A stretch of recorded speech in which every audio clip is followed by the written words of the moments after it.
Hi guys, Lopti here, and as usual I have failed to make videos for like forever, so I'm sorry.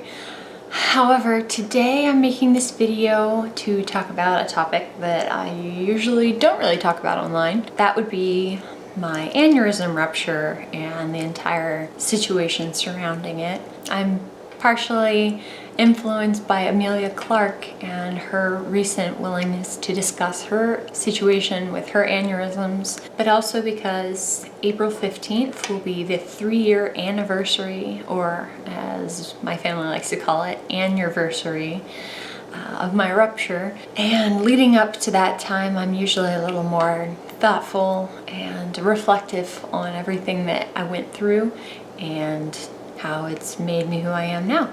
Here we go. On April 15th of 2016, I was out to lunch with some coworkers, and I was sitting there, we were talking about like visiting Kings Island and stuff, and I felt awesome.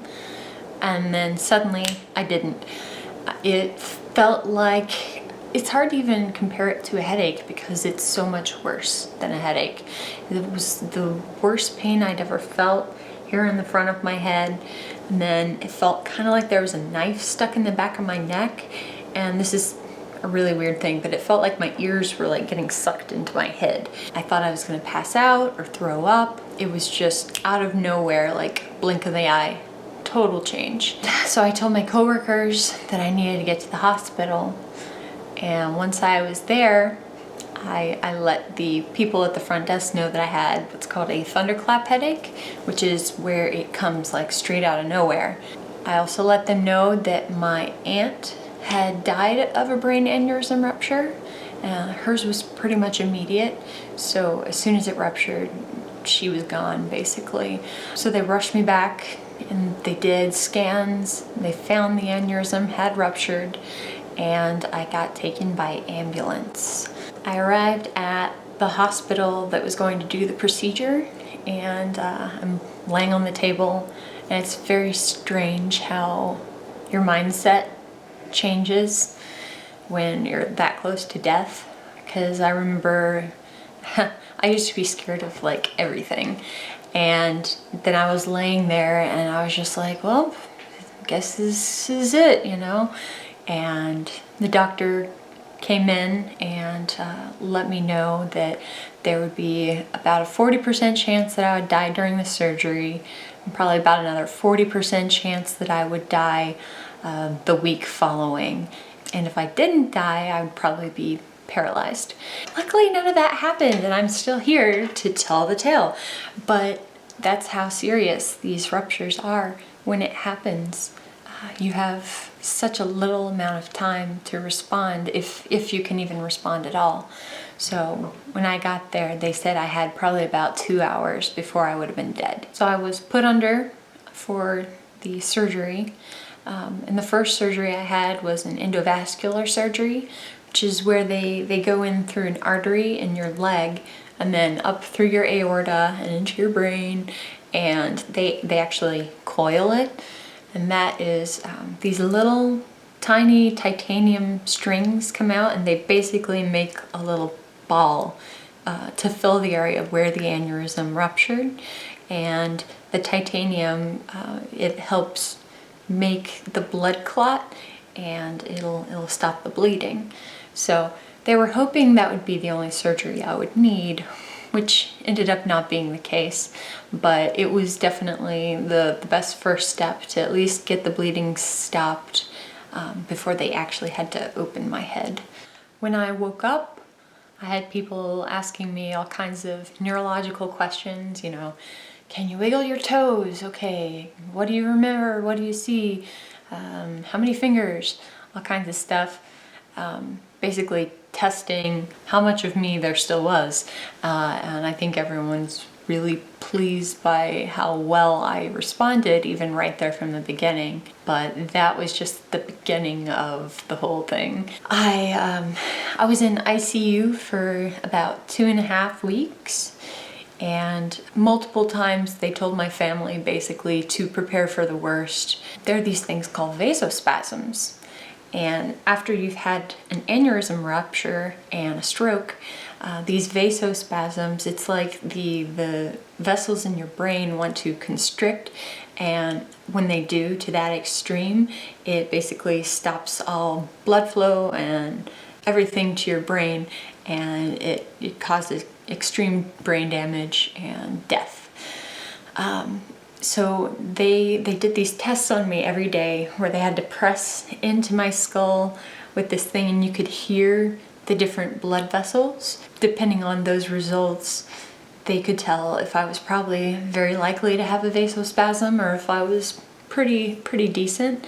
And one day they were pretty sure that I was going to have significant problems, but that didn't end up happening.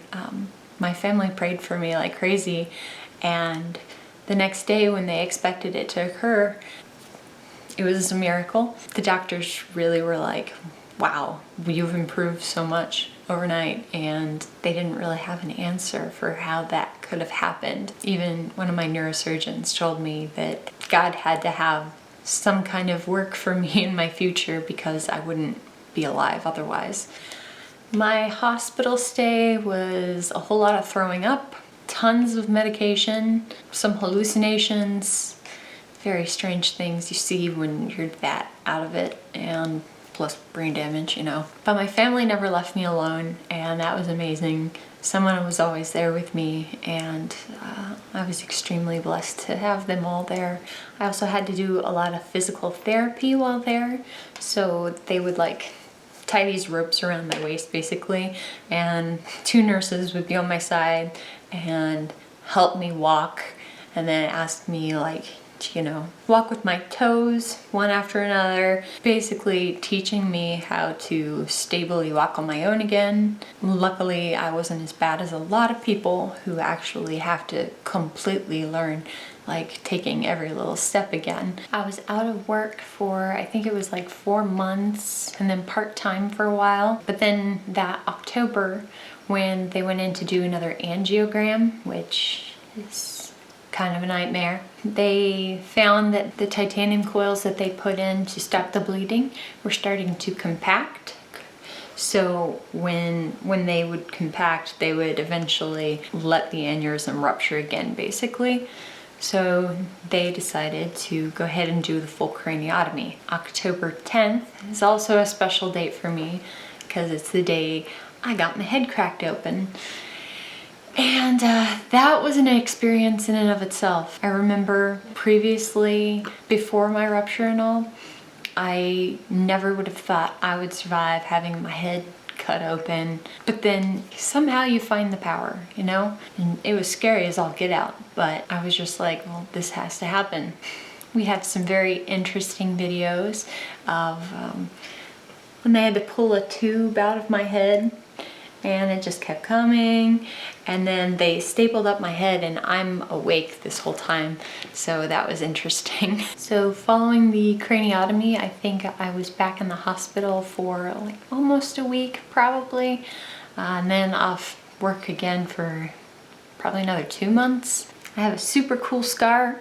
It starts from here and goes all the way to right here in front of my ear, and you can't see it because of my hair, but it's like really cool. And I have this silly desire to like shave part of my head here just to show it off, because, you know, I think I could be like a cool Viking.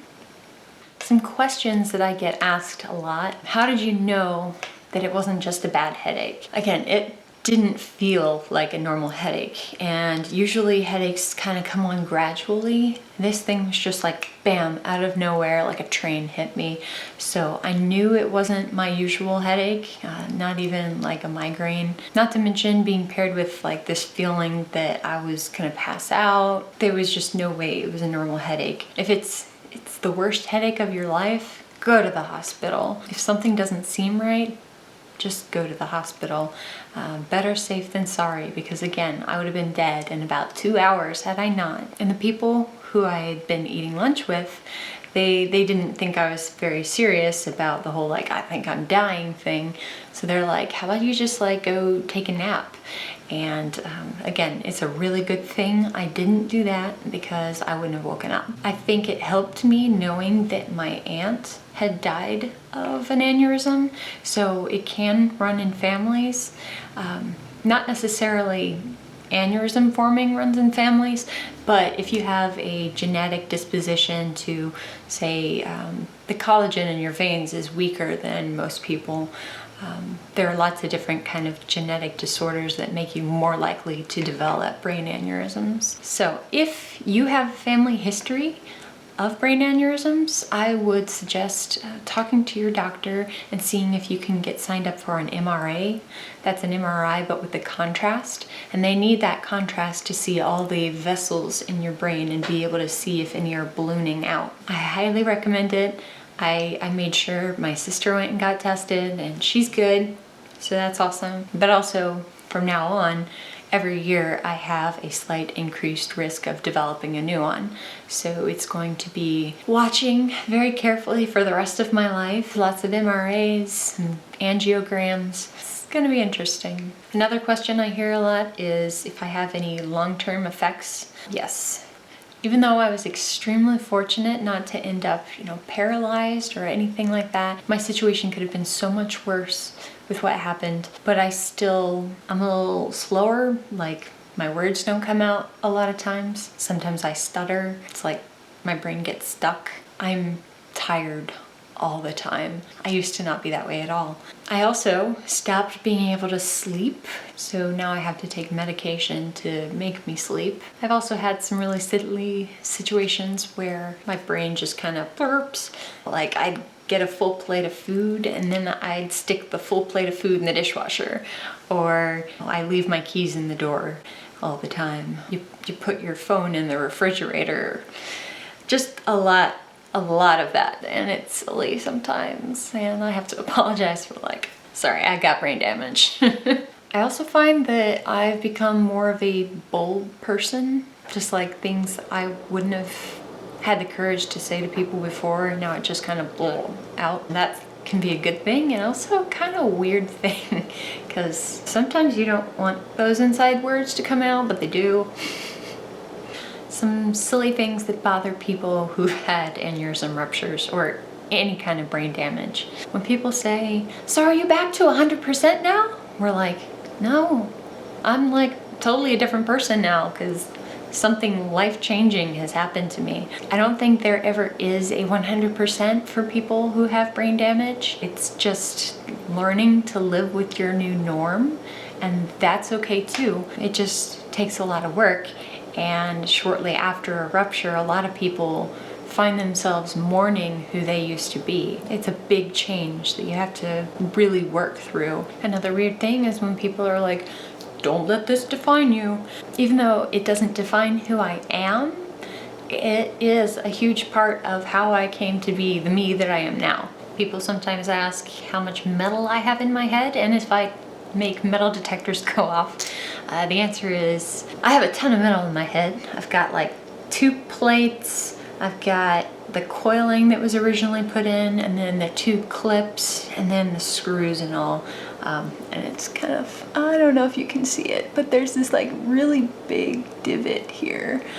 That's just where one of the plates ends, I think. But no, I don't set off metal detectors, and that's because titanium, it's medical grade titanium, so it doesn't get detected. I also want to extend a thank you to all the people who have taken care of people who have brain damage. We know we can be difficult sometimes, but it's so appreciated. Like my family, they took such great care of me. I'll never forget taking little therapeutic walks with my dad through Air Force Museum, or my mom coming over and playing with my hair really gently while we watch Gotham. They're amazing. I'm so thankful that I'm still here and I get to spend more time with them, and also with my husband and my stepdaughter. I'm just blown away by my family's response and how wonderful they've been to me. And it is so critical to have that support team in your life if you're going through something like this. I hope you all can forgive me for failing to make videos as often as I used to. It takes so much mental work for me now just to put these words together that it takes a lot out of me. I'm gonna try to be better and check in with y'all more often. And I've been using Instagram a lot more recently just because it's so easy. It's like a click and things are posted. So check me out there. And as always, you can find me on Facebook. Leave me a comment below if you have any more questions about brain aneurysms. I'll try my best to reply to them as quickly as I can, and maybe even make a follow-up video if I have enough questions to address. Thank you all so much.